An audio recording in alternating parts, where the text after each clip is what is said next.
All right, YouTube, we back. Don't mind the kids in the background, because it's Thanksgiving. We over here celebrating, partying. They out there having a good time. I figured I'd do a quick one real quick for y'all. Stuffing. Baked stuffing.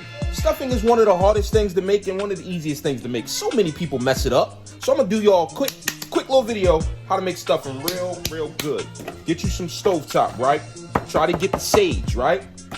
You get the turkey joint. I already tossed the box. Get the turkey, get the sage joint. Good flavor in them. Get you a bag of the Pepperidge Farm sage and onion cube. The key is the cube. You need the cubits. You need the cubits. Get you some more Pepperidge Farm. Classic stuffing. Reason why we get the different stuffings is we want a variation of sizing, right? You want cubes. Can the cam see that? You want cubes of all different sizes, cubage, and then you want your loose, right? Put it all in a big bowl. You want to get about 6 ounces of each. 6 of the sage stovetop, 6 of the turkey stovetop, 6 of the joint, 6 of the joint. You know what I mean? Put them all in a bowl.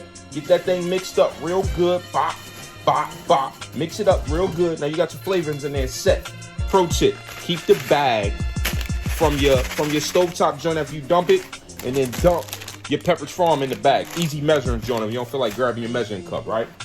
Get you a pan. I don't know what size it is. It's the traditional size. Butter him up.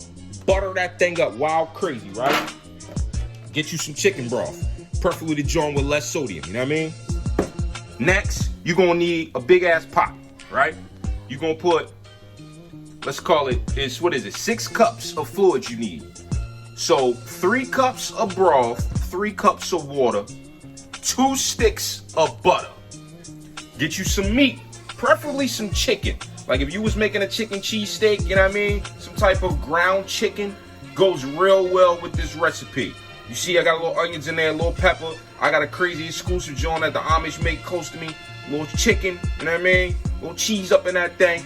Get that thing seasoned up to your liking the way you want it. So you're gonna go ahead and boil your water up, bring it up to a crazy boil, dump your stuffing in the water, pull him off the burner, fluff him up, let him fluff 5 minutes. All right, people, so here it is. Water is at a wild crazy boil, right? Got your stuffing, dump him smooth in the pot, right?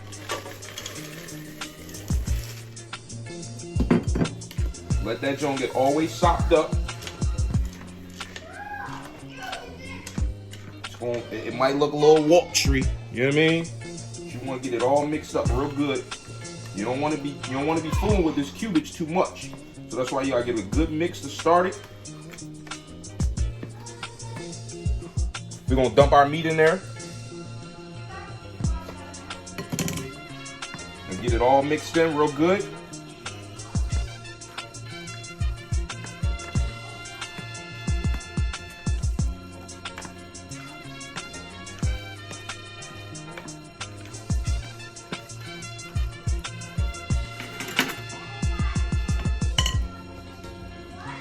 So you got your meat, your stuffing, and everything in there, all with the fluid. It's sopping that fluid up. I don't know if the camera's catching it properly. It's gonna sop it all up. So after you do that, you cover it. You wanna let that joint cover. Bam, 5 minutes, let it stand, and then boom, we're gonna put it in the pan. All right, so after the 5 minutes, pop your lid off. You wanna fluff it with a fork. You know, it's crazy, the directions is right on the box, but people mess this up. Fluffy. You know what I mean? You wanna make sure all that liquid got sopped up. Getting some air. It's air. You want to aerate it. You know what I mean? Anybody who ever mess with a lawn, you know you want to aerate your lawn, man, so that everything can flow properly. Once you get done aerating that joint, you're gonna see, bam! I'm ready to eat it right now. That joint look crazy, man. Yeah, that joint look right. We gonna get ready to throw it in the pan, and then we gonna go from there. So I'm gonna set him right here so y'all can catch that. I know y'all be on my top. In the comments all crazy. I think we're gonna start cooking more often for y'all. And it's simple, man. You just want to casserole him up, layer him up in the joint, get him righteous, spread it, and you're gonna see that bottom got a lot more moisture. And that's cool. That's cool. That's the reason why we throwing it in the oven. Now, if you seasoned it right, if you put your sage in there real heavy, you season your chicken up good. You got the right variation, you got the right chemical balance going on. your flavoring is gonna be impeccable. Technically, it's ready to eat right now, so let's jump in it. I know y'all still need to drop in, but it's all family over this joint. We ain't cooking for no strangers, man. It's 2020. We right here with us, man. So yeah, they gonna get the love that I'll drop back in that. But that's it. We gonna cover it. We gonna throw it in the oven for about.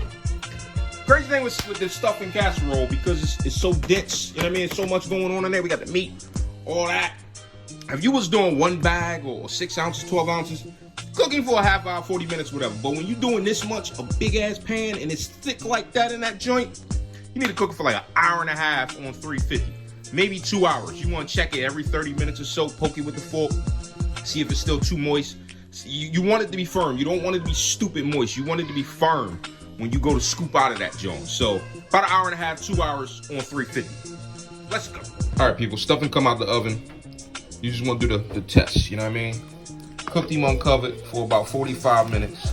Cook them covered for about 40. Just want to do the eye test. Make sure it got a nice little crunch to it.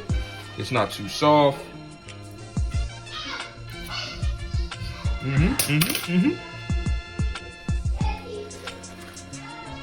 Yeah.